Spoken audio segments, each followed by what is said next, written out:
Jason Bristol, Luis Ortiz, Brian Ching, the former Dynamo player, star player, and also the owner of Pitch 25 in Edo. What is that ramp-up period like once you know who is in your group and your first match?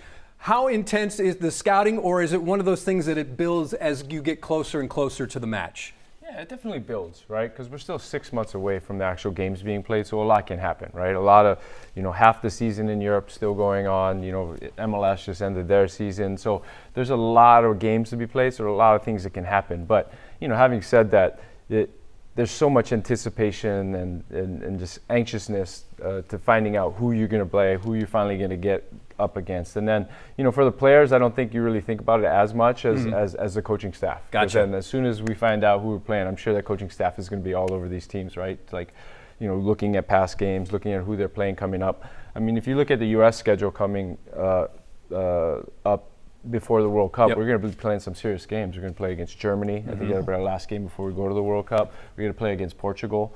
So some really big teams. I think the Netherlands, if I'm not mistaken, or Belgium. So these are some really, really big games for the U.S. coming up against some very good teams that will really prepare us for the tournament. And, in those games, you'll really get to see.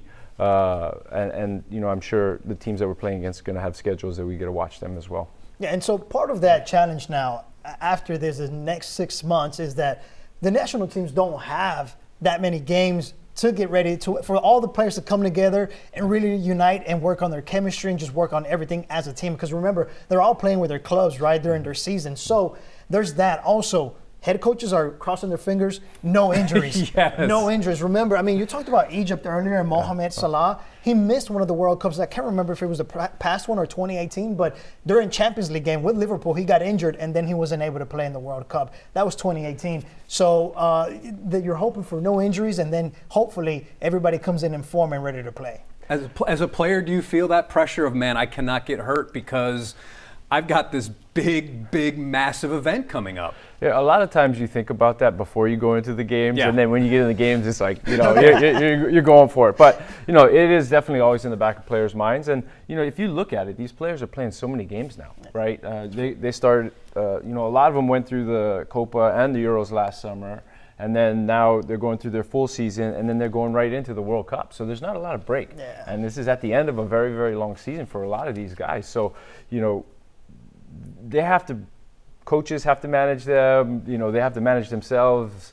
It is a big thing, and that's why I think sometimes in these tournaments, you can see injuries or leading into these tournaments because these guys have been playing like extremely a large amount of games. And of course, it is all about winning the big prize.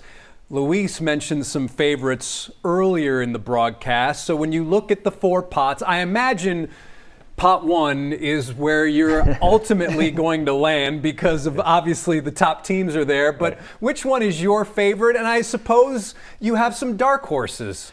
Yeah, obviously Spain, I think, with the youth that they have, the way they're playing, they're definitely going to be one of the top favorites. And then you have to look at France. France is, you look over the last, like I said, 7 years, 8 years, they've consistently been one of the top teams, always making it into a semifinal or a finals at least. Brazil, obviously, they have the history, the athletes, Belgium, Germany, they always tend to do really, really well. They haven't in the last few World Cups, but they're always contenders just based on their history. They have players. History, yeah. It's interesting. One of the sports books out there has England as its second best odds at 6-1. How do you feel about that? I think England, they have one of the most difficult leagues in the world. I read a book once that said that they overachieve for their population size and what they do, but obviously that's because they have probably the best league in the world right now. So yes, these guys play in extremely difficult, high-pressure games week in and week out, so you would have to say it all depends on how they gel, right? I think that's always been England's Achilles heel, is how those players get along, how they play together on the field.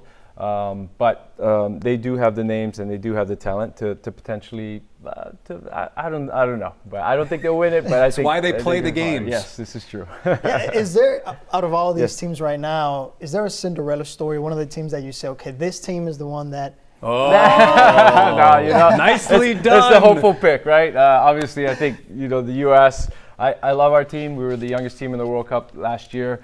We came up against a strong Netherlands in the knockout stages. But, you know, I think this team has learned. I think they're going to continue to grow. They've kind of had an interesting, you know, year of games, but I think they're finally getting back together, right? Yeah. And I think if this core group of players can gel, can get that team morale up, and they have the whole U.S. Country backing them, I think you could see them do really, really well, because a lot of these players play at, you know, some of the top levels. You got the Pulisic, you know, you got Robinson, you got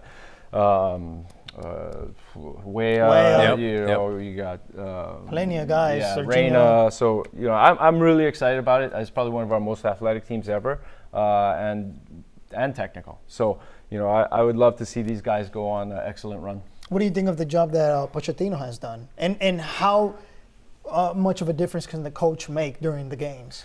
Yeah, it's tough, you know, because he's come in and then they've struggled, and then they're finally coming back. But for me, I think it's more about how the players and how, like, Adams kind of pulls this group together. I think if they can get that core group of players kind of leading the team, leading the charge, doesn't matter who the coach is. Yeah. It does, but I think that's more important than the coach at this point. But I think Pochettino's done well with the teams in the past, and I hope that he can really get these guys, you know, playing as a team, and they have the right tactics to go far.